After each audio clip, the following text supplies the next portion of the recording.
Bom dia, minhas amigas e meus amigos, como estão? Tudo bem? Você está aqui no canal Conexões e Crenças. Eu sou Marcelo Amorim, criador do canal. Esse canal que foi criado a partir de uma ideia, de um desejo, de uma sugestão, para que a gente possa aqui compartilhar conhecimento relacionado à espiritualidade, energia, vibração, mecânica quântica, elevação espiritual, despertar da consciência, todos esses temas aí que estão relacionados, né? A ideia do canal é exatamente poder ter um espaço aberto de troca, né? de aprendizado, e vamos ver aonde que esse canal vai nos levar, né? Ele começou há pouco tempo, há 7 meses, com a leitura que fazemos semanalmente, 3 vezes por semana, segundas, quartas e sextas, fazemos uma leitura comentada, nas segundas e nas quartas da Bíblia Peshitta, e nas sextas-feiras do Livro dos Espíritos, tá? Então, fique conosco aqui, nos acompanhe, siga o nosso canal no YouTube. No YouTube você vai encontrar, né, o canal Conexões.crenças no YouTube, você vai encontrar 4 playlists, uma da Bíblia Peshitta, uma do Livro dos Espíritos, uma de Salmos e uma de Práticas, né? Então, a gente vem trazendo mais recentemente alguns exercícios práticos de elevação vibracional, de energia. Então, toda semana eu estou colocando um videozinho novo, provavelmente hoje vai subir um, e a gente sobe lá no YouTube, né? E obviamente também no Instagram. No Instagram a gente coloca os vídeos mais curtos, como diariamente a gente tem a leitura de uma prece pela manhã, então a gente está fazendo a leitura dos Salmos. Estamos completando aí os 150 Salmos em breve, então eu já estou pensando aí o que a gente vai dar na sequência. É bem provável que eu continue nos livros bíblicos, né, em Provérbios, depois Eclesiastes, pegar esses livros mais dos inspiracionais, né, que trazem mensagens, que eu acho interessante a gente trazer isso aqui, né? Apesar de que eu vou acabar lendo isso também na leitura da Bíblia, mas se a gente colocar isso aqui no YouTube como uma leitura diária, eu entendo que ajuda a gente a começar o dia de uma forma mais positiva, de uma vibração mais elevada, né? Então é isso, o YouTube traz esses vídeos mais longos e algumas pílulas dos vídeos curtos que a gente coloca no Instagram, que também tem, como eu falei, as práticas, os salmos e alguns outros vídeos que a gente conecta aí com questões vibracionais de energia, tá bom? Esse é o objetivo do nosso canal. E claro, eu convido a todos a participarem, então sigam o canal tanto no Instagram quanto no YouTube, curtam os vídeos, compartilhem, comentem, porque isso ajuda no engajamento do canal e faz com que mais pessoas possam serem impactadas, e quem sabe aí a gente está criando uma comunidade grande, forte, na busca do nosso processo evolutivo, tá bom? É isso então. Antes da gente começar a leitura do dia, eu quero falar da Clima Digital, que eu sempre falo aqui, é nosso parceiro nesse projeto, é uma agência de digital, nos ajuda na parte técnica e também de criação. Então, se vocês tiverem interesse em conhecer um pouco desse parceiro aí, transformá-lo em seu parceiro também, algum projeto que vocês estejam aí sonhando em colocar para rodar, procura no Instagram, @Clima Digital, ou no site deles, que é www.climadigital.com. Muito bem, então, vamos começar a leitura do livro. Hoje a gente vai fazer a leitura do Livro dos Espíritos, como fazemos todas as sextas-feiras. A gente está no terceiro livro, né? Vocês sabem que o Livro dos Espíritos tem 4 livros, a gente está no terceiro, o capítulo 2º do terceiro livro. O terceiro livro fala das leis, e a gente vai falar da lei de adoração hoje. Então vamos lá, pessoal. Vocês sabem que o Livro dos Espíritos tem 1118 perguntas, né? 18 perguntas, nós já estamos nas 649, então já passamos da metade, um tempinho. Vamos seguir. Então, capítulo 2, Lei de Adoração, tá? Esse capítulo 2 ele é dividido em 6 partes, que é o objetivo da adoração, adoração exterior, vida contemplativa, da prece, politeísmo e sacrifícios. Ok? A gente vai conseguir transcorrer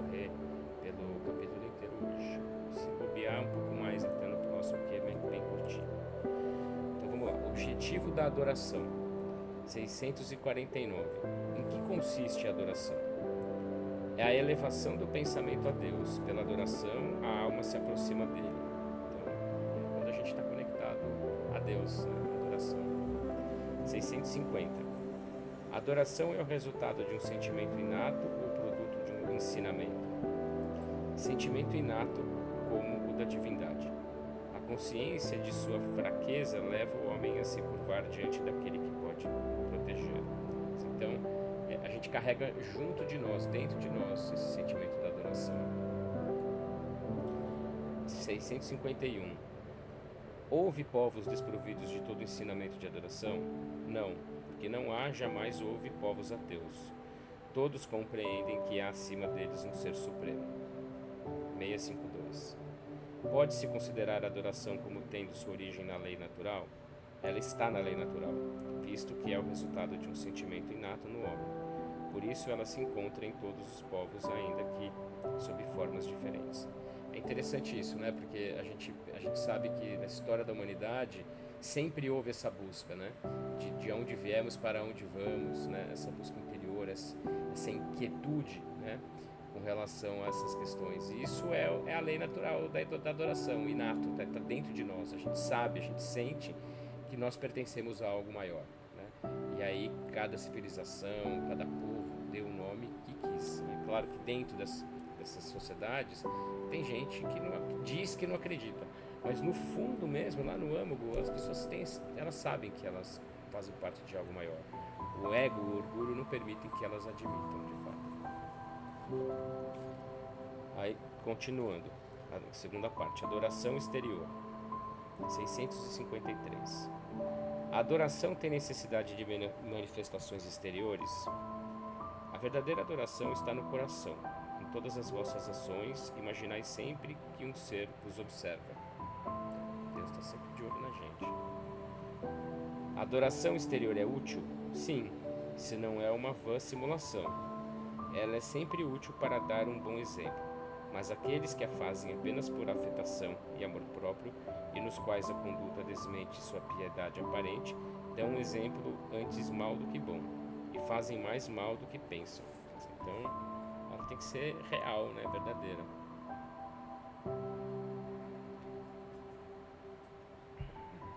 Deus, 654. Deus dá preferência àqueles que o adoram de tal ou tal maneira? Deus prefere aqueles que o adoram do fundo do coração, com sinceridade, fazendo bem e evitando mal, aqueles que creem honrá-lo por meio de cerimônias que não os tornam melhores para seus semelhantes. Todos os homens são irmãos e filhos de Deus. Ele chama para si todos aqueles que seguem suas leis, qualquer que seja a forma sob a qual se exprimem. Aquele que não tem senão a piedade exterior é um hipócrita. Aquele em que a adoração não é senão uma afetação e em contradição com sua conduta, dá um mau exemplo. Aquele que faz profissão de adorar o Cristo e que é orgulhoso, invejoso e ciumento, que é duro e implacável com os outros ou ambicioso dos bens desse mundo, eu vos digo que a religião está sobre os lábios e não no coração. Deus, que tudo vê, dirá: este que conheceu a verdade é 100 vezes mais culpável do mal que fez do que o ignorante selvagem do deserto, e assim será tratado no dia da justiça. Se um cego ao passar vos derruba, vós o excusais. Se é um homem que vê claramente, vós vos queixais e tendes razão. Não pergunteis, pois, se há uma forma de adoração mais conveniente, porque isso seria perguntar se é mais agradável a Deus ser adorado em um idioma que em outro. Eu vos digo ainda uma vez, os cânticos não chegam a ele, senão pela porta do coração. Então, não importa a forma com que você adora a Deus, o importante é que você adore sinceramente e faça o bem. Isso é o mais importante. Essa é a melhor forma de adorar a Deus, fazer o bem.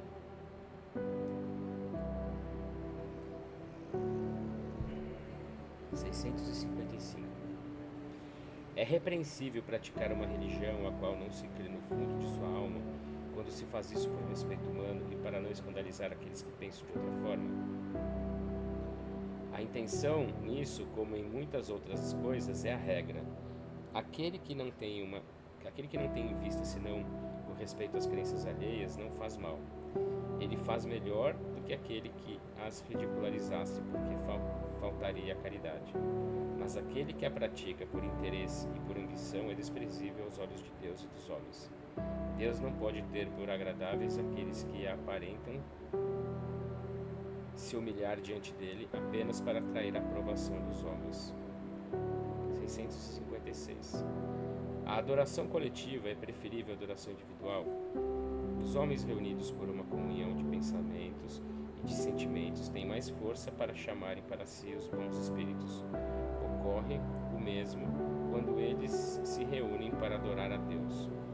Não acrediteis, por isso, que a adoração particular seja menos boa, porque cada um pode adorar a Deus pensando nele. É uma questão de energia, né? Quando você tem mais gente, você consegue ter um volume maior ali energético, né? Mas qualquer adoração é sincera, é importante, é válida, né? Terceira parte, vida contemplativa. 657. Os homens que se abandonam à vida contemplativa, não fazendo nenhum mal e não pensando senão em Deus, têm um mérito aos seus olhos? Não, porque se eles não fazem o mal, não fazem o bem e são inúteis. Aliás, não fazer o bem já é um mal. Deus quer que se pense nele, mas não quer que se pense apenas nele, visto que deu ao homem deveres a cumprir sobre a terra. Aquele que se consome na meditação e na contemplação não faz nada de meritório aos olhos de Deus, posto que sua vida é toda pessoal e inútil à humanidade, e Deus lhe pedirá contas do bem que não haja feito. Então, não basta não fazer o mal, você tem que fazer o bem. Ficar só lá meditando nos mosteiros, tal, não resolve nada, né? Você precisa realmente agir. A gente viver aqui nesse mundo como se estivéssemos aqui, não viver nesse mundo como se estivéssemos no mundo espiritual. Acho que esse é o mais importante. É a mensagem aqui que deixa aqui essa parte do texto. Quarta parte, da prece. 658. A prece é agradável a Deus? A prece é sempre agradável a Deus quando é ditada pelo coração, porque a intenção é tudo para Ele, e a prece do coração é preferível a que se pode ler, por bela que seja. Se a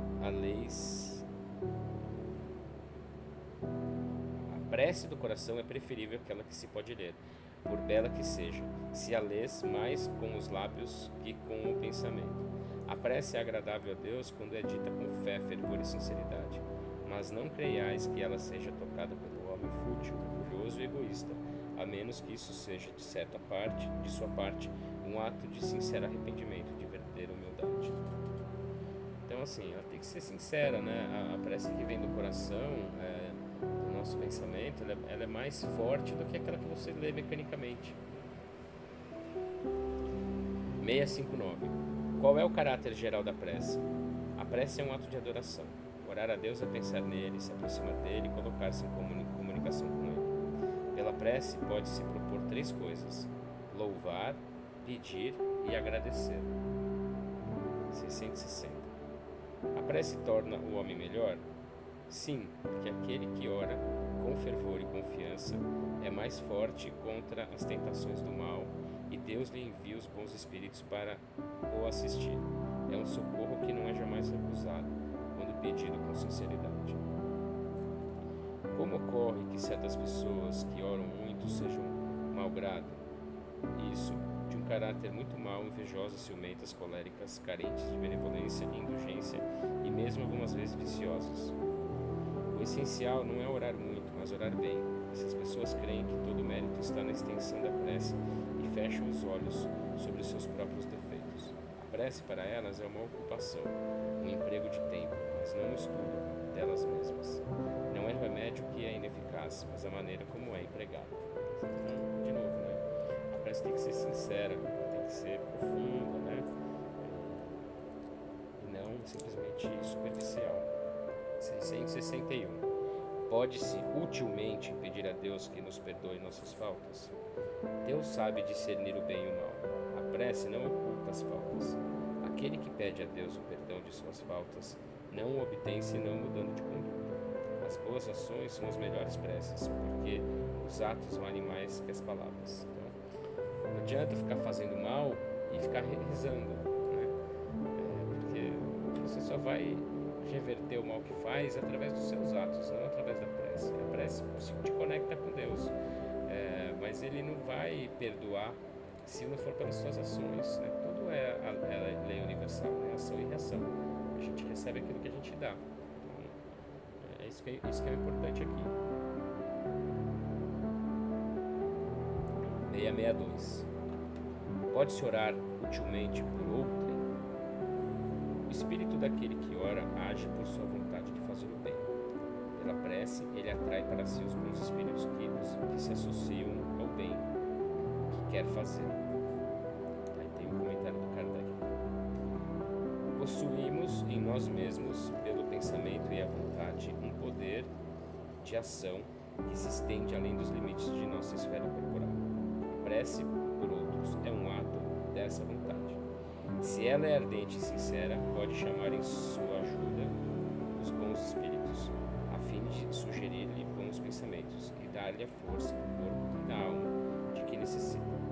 Mas aí ainda a prece do coração é tudo, dos lábios não é nada. Então, a prece nos conecta com espíritos do bem. Então, se você está pedindo por outro, certamente você vai receber ajuda.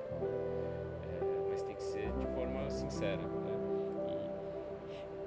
E obviamente que depende da pessoa que está sendo pedida por, né? Porque ela pode estar mais ou menos endurecida, então essa prece pode demorar mais ou menos tempo para fazer efeito de acordo com a energia e a vibração da pessoa pela qual está sendo pedida.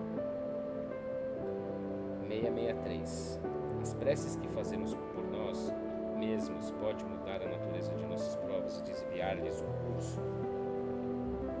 Importante. Vossas provas estão entre as mãos de Deus, e há as que devem ser suportadas até o fim. Mas, então, Deus tem sempre em conta a resignação.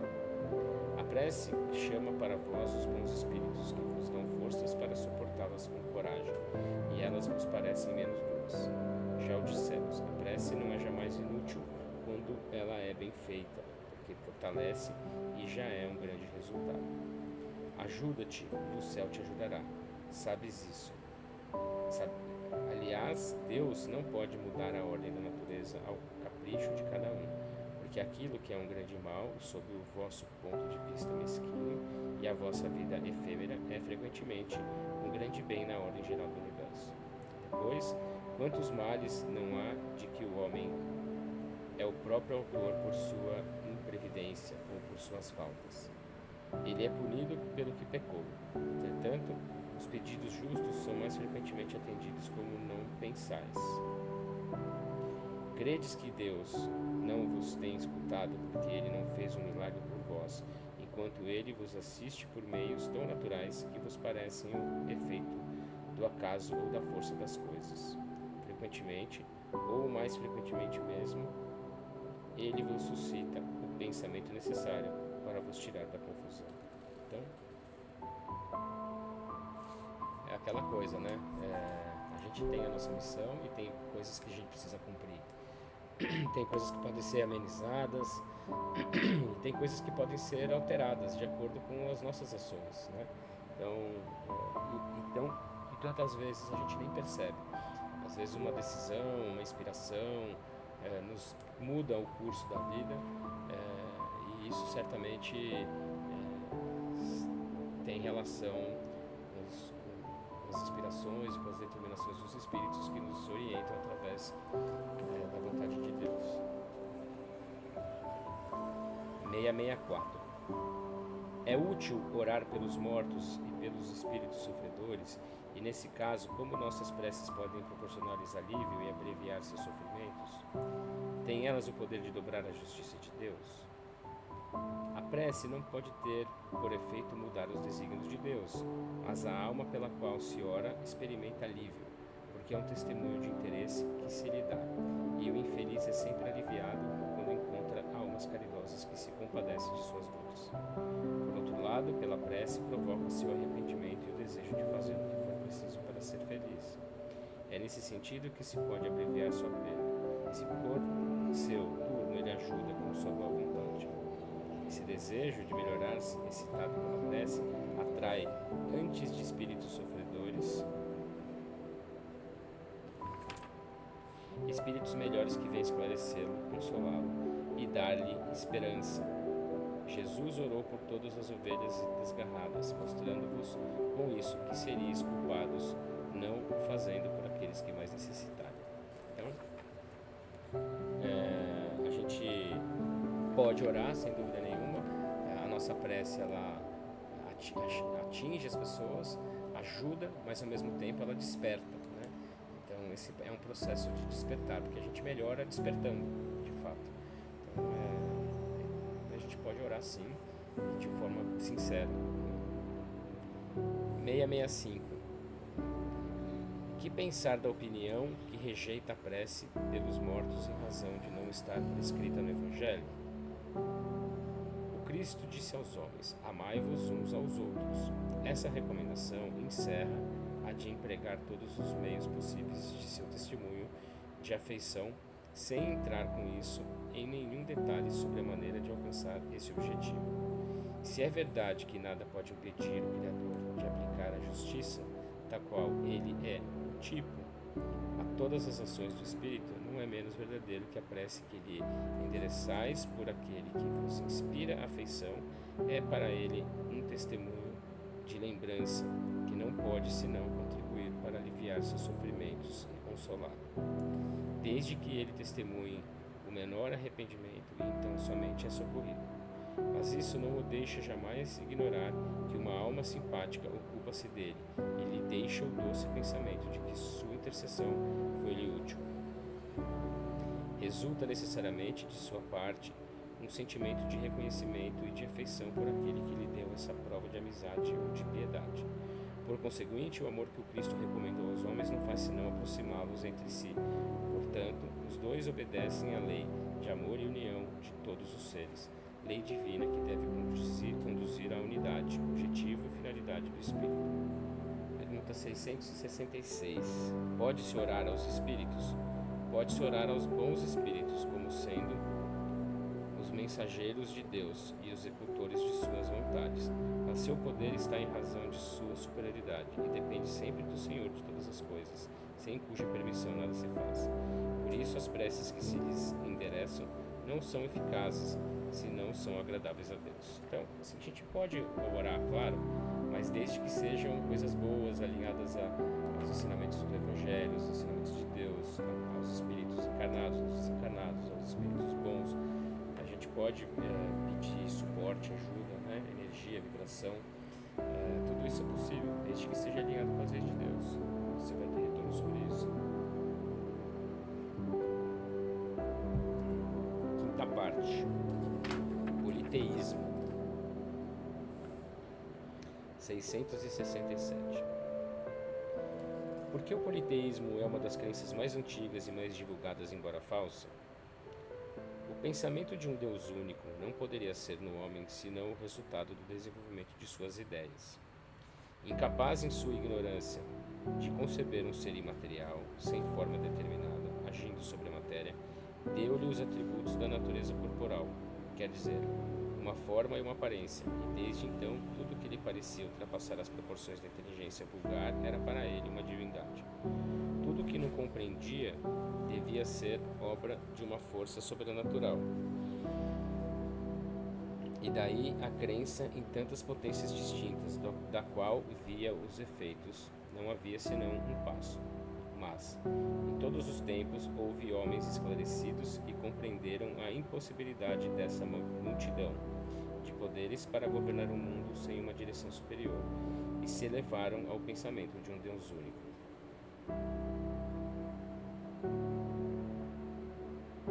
Então, processo evolutivo da humanidade mesmo, né? De desenvolvimento intelectual, né? De pensamento, de compreensão. 668. Os fenômenos espíritas, tendo se produzido em todos os tempos e sendo conhecidos desde as primeiras idades do mundo, não fizeram crer na pluralidade dos deuses? Sem dúvida, porque os homens, chamando Deus tudo o que era sobre-humano, os espíritos eram deuses para eles, e é por isso que quando um homem se distinguia entre todos os outros por suas ações, seu gênio ou por um poder oculto, incompreendido pelo vulgo, faziam-no um deus, e se lhe rendia um culto depois de sua morte. Então, tudo aquilo que o homem não compreendia, ele deusificava, né? Inclusive os homens. E é interessante que a gente percebe isso até nos desenhos infantis, né? Às vezes, sei lá, estou me recordando aqui aquele desenho da Era do Gelo lá, quando o bicho preguiça chega numa tribo de bicho preguiça e ele faz umas coisas diferentes, os caras acham que ele é Deus porque ele faz coisas diferentes, né? Então é exatamente isso, quando o povo não compreendia o que os outros faziam, deusificava, né? Achava que estava acima dos demais. Aí tem uma explicação do Kardec aqui. A palavra Deus entre os antigos tinha uma acepção muito extensa.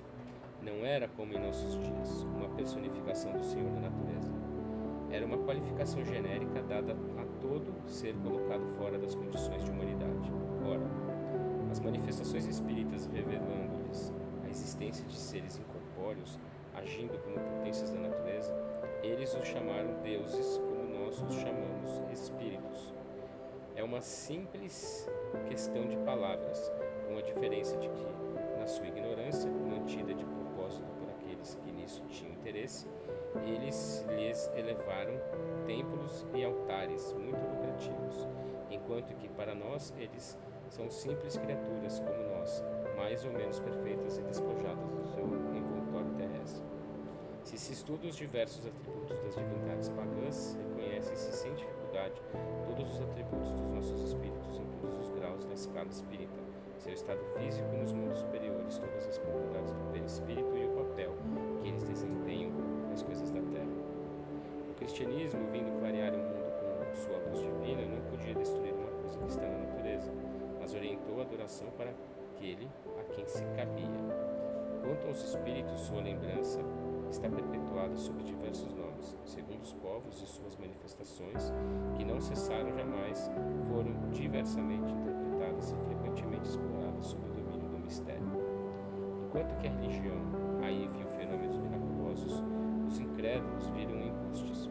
Hoje, graças a estudos mais sérios, feitos com mais luz, o espiritismo, liberto de ideias supersticiosas que o obscurecem através dos séculos, nos revela um dos maiores e mais sublimes princípios da natureza. Está bem explicado aqui por Kardec, né? A última parte, última e sexta, né? Sexta e última parte desse capítulo, a respeito de sacrifícios. 669. O uso de sacrifícios humanos remonta à mais alta antiguidade. Como o homem pôde ser levado a crer que semelhantes coisas pudessem ser agradáveis a Deus? Primeiro, porque eles não compreendiam Deus como sendo a fonte da bondade. Entre os povos primitivos, a matéria vence sobre o espírito. Eles se abandonam aos instintos da brutalidade, e é por isso que são geralmente cruéis, porque o senso moral não está ainda desenvolvido entre eles. Depois, os homens primitivos deviam crer naturalmente que uma criatura animada tinha muito mais valor aos olhos de Deus que um corpo material. Foi isso que os levou a imolar primeiro os animais, e mais tarde os homens, visto que, segundo suas crenças falsas, eles pensavam que o valor do sacrifício estava em relação com a importância da vítima. Na vida material, tal como a praticais geralmente, se ofereceis um presente a alguém, o escolheis sempre de um valor tanto maior quanto quereis testemunhar mais amizade e consideração à pessoa. Devia ocorrer o mesmo com os homens ignorantes em relação a Deus. Exatamente. Presenteava a Deus com a vida de outra pessoa. Assim, os sacrifícios de animais precederam os sacrifícios humanos? Não há dúvida quanto a isso. Segundo essa explicação, os sacrifícios humanos não se originaram de um sentimento de crueldade? Não, mas de uma ideia falsa de ser agradável a Deus. Vede Abraão. Depois, os homens abusaram, imolando dos seus inimigos, mesmo seus inimigos particulares. De resto, Deus não exigiu jamais sacrifícios, não mais de animais que de homens. Ele não pode ser honrado pela destruição inútil de sua própria criatura. A gente percebe aqui muitos equívocos, de fato, né? 670. Os sacrifícios humanos feitos com uma intenção piedosa foram alguma vez agradáveis a Deus? Não, jamais. Mas Deus julga a intenção. Os homens, sendo ignorantes, poderiam crer que faziam um ato louvável imolando um de seus semelhantes. Nesse caso, a Deus não interessava senão o pensamento e não o fato. Melhorando-se, os homens deviam reconhecer seus erros e reprovar esses sacrifícios que não deviam mais entrar na ideia de espíritos esclarecidos. Eu digo esclarecidos porque os espíritos estavam então envolvidos por um véu material, mas pelo livre-arbítrio eles poderiam ter uma percepção de sua origem e de seu fim, e muitos compreendiam já, por intuição, o mal que faziam, embora só o praticassem para satisfazer suas paixões. 671. O que devemos pensar das guerras santas? O sentimento que leva os povos fanáticos a exterminarem o mais possível para serem agradáveis a Deus, aqueles que não compartilham de suas crenças, pareceria ter a mesma origem que aquele que os excitava outrora ao sacrifício de seus semelhantes? Bem atual essa pergunta, né? Eles estão possuídos pelos maus espíritos e, guerreando com seus semelhantes, vão contra a vontade de Deus, que disse que se deve amar seu irmão como a si mesmos. Todas as religiões, ou antes todos os povos, adoram um mesmo Deus, tenha ele um nome ou tenha outro.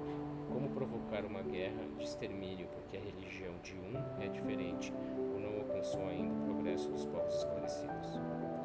Os povos são excusáveis de não crerem na palavra daquele que estava animado pelo Espírito de Deus e enviado por ele, sobretudo quando não viram e não testemunharam seus atos. Como quereis que eles creiam nessa palavra de paz quando ides dá-la de espada em punho? Eles devem se esclarecer e devemos procurar fazer-lhes conhecer sua doutrina pela persuasão e pela doçura, e não pela força e pelo sangue. Na maioria das vezes não acreditais nas comunicações que temos com certos mortais. Por que quereis que estranhos cresçam em vossa palavra quando vossos atos desmentem a doutrina que pregais? Então, importante isso, né? Certamente é uma influência negativa aí que vem de outros espíritos das sombras, de fato. 672. A oferenda que se faz a Deus de frutos da terra tem mais méritos aos seus olhos que o sacrifício de animais? Eu já os respondi dizendo que Deus julgava a intenção e que o fato tinha pouca importância para ele. Seria evidentemente mais agradável a Deus ver oferecer os frutos da terra que o sangue das vítimas. Como já vos dissemos e o repetimos sempre, a prece dita do fundo do coração é 100 vezes mais agradável a Deus que todas as oferendas que preferis fazer. Repito que a intenção é tudo, o fato nada. Então, é isso, né? Então a gente não precisa de instrumentos para chegar a Deus, né? Você não precisa fazer um sacrifício, você não precisa oferecer uma vela, você não precisa nada, é só você, de fato, profundamente, verdadeiramente, conversar com Ele.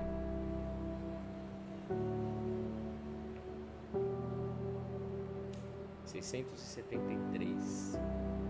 Não seria um meio de tornar essas oferendas mais agradáveis a Deus, consagrando-se ao alívio daqueles a quem falta o necessário, e nesse caso o sacrifício dos animais feito com um fim útil? Não seria meritório, embora tivesse sido abusivo, quando não servia para nada, ou não aproveitava senão as pessoas que de nada precisavam? Não teria alguma coisa de verdadeiramente piedosa consagrar-se aos pobres as primícias dos bens que Deus nos concedeu sobre a terra? Deus abençoa sempre aqueles que fazem o bem. Aliviar os pobres e aflitos é o melhor meio de honrá-lo. Não digo com isso que Deus desaprova as cerimônias que fazeis para pedir-lhe, mas há muito dinheiro que poderia ser empregado mais utilmente e não o é. Deus ama a simplicidade em todas as coisas. O homem que se liga às coisas exteriores e não ao coração é um espírito de vistas estreitas. Julgai se Deus teve interesse, julgai se Deus deve interessar mais pela forma que pelo fundo. Acho que está bem claro, né?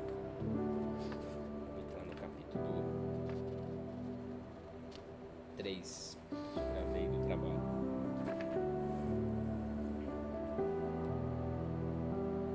O capítulo 3, lei do trabalho, tem 3 partes: necessidade do trabalho, limite do trabalho e repouso. São 2 partes. Bom, primeira parte, necessidade do trabalho. Pergunta 674. A necessidade do trabalho é uma lei da natureza? O trabalho é uma lei natural, por isso mesmo é uma necessidade, e a civilização obriga o homem a trabalhar, mais porque aumenta suas necessidades e seus prazeres. Importante essa resposta. Vou ler de novo. 674. A necessidade do trabalho é uma lei da natureza? O trabalho é uma lei natural, por isso mesmo é uma necessidade, e a civilização obriga o homem a trabalhar mais porque aumenta suas necessidades e seus prazeres. Então, o que nos obriga a trabalhar mais é a civilização. Por quê? Por causa das necessidades e prazeres. No entanto, o trabalho é uma lei natural. 675. Não se deve entender pelo trabalho senão as ocupações materiais? Não. O espírito trabalha como o corpo. Toda ocupação útil é um trabalho. O trabalho não é só aquele que você faz para ganhar dinheiro. Tudo que é uma ocupação é trabalho. 676. Por que o trabalho é imposto ao homem? É uma consequência de sua natureza corporal. É uma expiação e, ao mesmo tempo, um meio de aperfeiçoar sua inteligência. Sem o trabalho, o homem permaneceria na infância da inteligência. Por isso, ele não deve seu sustento, sua segurança e seu bem-estar senão ao seu trabalho e à sua atividade. Aquele que é muito fraco de corpo, Deus deu inteligência para isso suprir, mas é sempre um trabalho. 677. Por que a própria natureza provê todas as necessidades dos animais? Tudo trabalha na natureza. Os animais trabalham como tu, mas seu trabalho, como sua inteligência, é limitado ao cuidado de sua conservação. Eis porque entre eles o trabalho não conduz ao progresso, enquanto que no homem ele tem um duplo fim: a conservação do corpo e o desenvolvimento do pensamento, que é também uma necessidade e que o eleva acima de si mesmo. Quando digo que o trabalho dos animais é limitado ao cuidado de sua conservação, entendo o fim a que se propõe trabalhando. Mas eles são inconscientemente, e tudo provendo suas necessidades materiais, agentes que secundam os desígnios do Criador.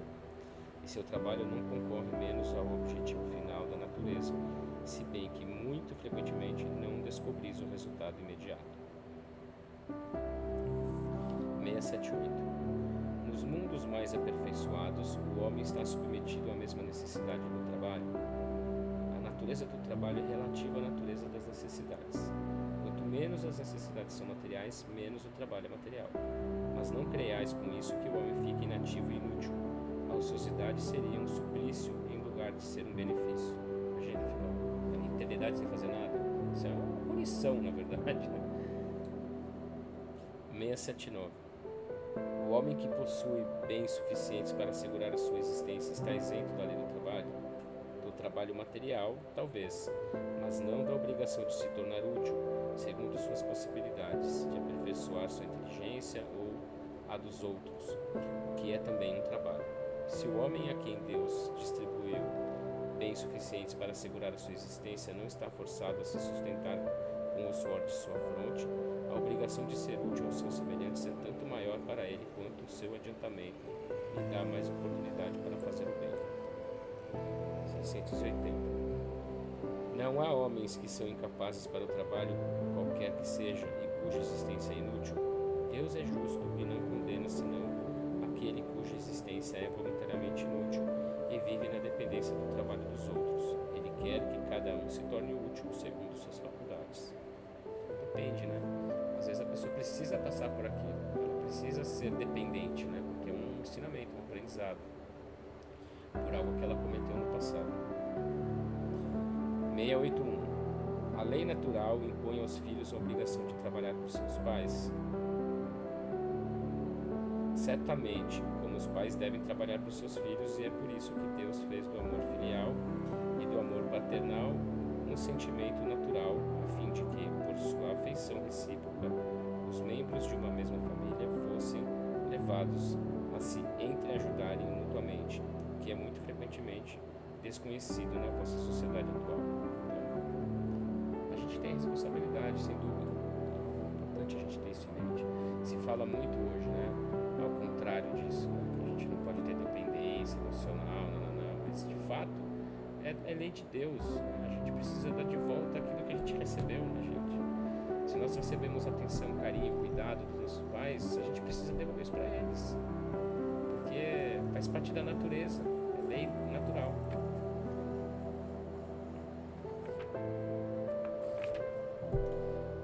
Segunda parte aqui desse capítulo: limite do trabalho e repouso. 682. O repouso depois do trabalho, sendo uma necessidade, não é uma lei natural? Sem dúvida, repouso serve para reparar as forças do corpo e é também necessário, a fim de deixar um pouco mais de liberdade e inteligência para se elevar acima da matéria.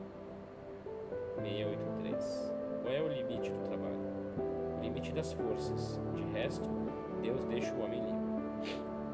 684. Que pensar daqueles que abusam de sua autoridade para impor aos seus inferiores um excesso de trabalho? Pouco atual isso, né? É uma das piores ações. Todo homem que tem o poder de comandar é responsável pelo excesso de trabalho que impõe a seus subalternos, porque ele transgride a lei de Deus. Nossa Senhora, gente, isso é muito atual. Vou ler de novo. Todo homem que tem o poder de comandar é responsável pelo excesso de trabalho que impõe a seus subalternos, porque ele transgride a lei de Deus. Não preciso falar mais nada, né? Autoexplicativo. 685. O homem tem direito ao repouso em sua velhice? Sim, ele não está obrigado, senão segundo suas forças. Aquilo que ele falou. É a força. Se você tem força, trabalha. Se você tem força, trabalha.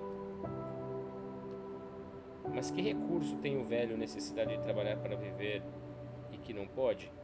O forte deve trabalhar pelo fraco. Na falta da família, a sociedade deve tomar-lhe o lugar.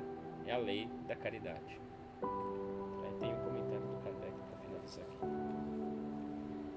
Não é tudo dizer ao homem que ele deve trabalhar. É preciso ainda que aquele que espera a sua existência do seu labor encontre em que se ocupar, e é o que nem sempre ocorre. Quando a suspensão do trabalho se generaliza, toma as proporções de um flagelo como a miséria. A ciência econômica procura o remédio no equilíbrio entre a produção e o consumo, mas esse equilíbrio, supondo-se que seja possível, terá sempre intermitências e durante esses intervalos o trabalhador não deve viver menos. Há um elemento que comumente não entra na balança e sem o qual a ciência econômica não é mais que uma teoria: a educação. Na educação intelectual, não a educação intelectual, mas a educação moral. E não ainda a educação moral pelos livros, mas aquela que consiste na arte de formar os caracteres. Aqui está hábitos, porque a educação é o conjunto de hábitos adquiridos. Quando se pensa na massa de indivíduos jogados cada dia na torrente da população, sem princípios, sem freios e entregues aos seus próprios instintos, deve-se espantar das consequências desastrosas que resultam.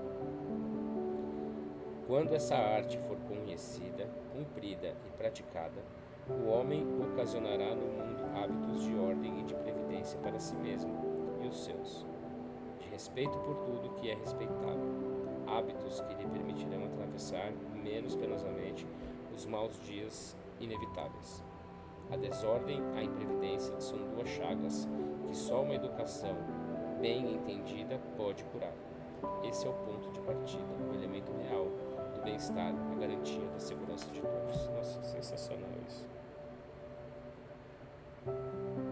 Isso é muito atual, gente, muito atual. Impressionante. A gente vê a sociedade perdida, né? Sem valores, de fato. Então, é complicado mesmo. Complicado como é que isso vai se dar, né? Mas enfim, finalizamos aqui o capítulo 3, né? E hoje fomos no capítulo 2 e 3 do livro 3, falando das leis. E avançamos. Vamos até a pergunta 685. Na próxima semana a gente dá continuidade, tá bom? Segunda-feira a gente volta com a Bíblia Peshitta. E na sexta-feira com o Livro dos Espíritos. Na quarta Bíblia de novo, tá bem? Obrigado a todos que estiveram conosco aqui até agora, nesse momento aqui de aprendizado, de conhecimento. Desejo a todos um ótimo dia, uma ótima sexta-feira.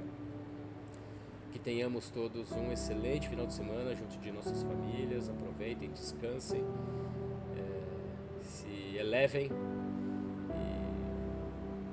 E segunda-feira estamos juntos novamente. Um grande abraço a todos, fiquem com Deus. Até lá.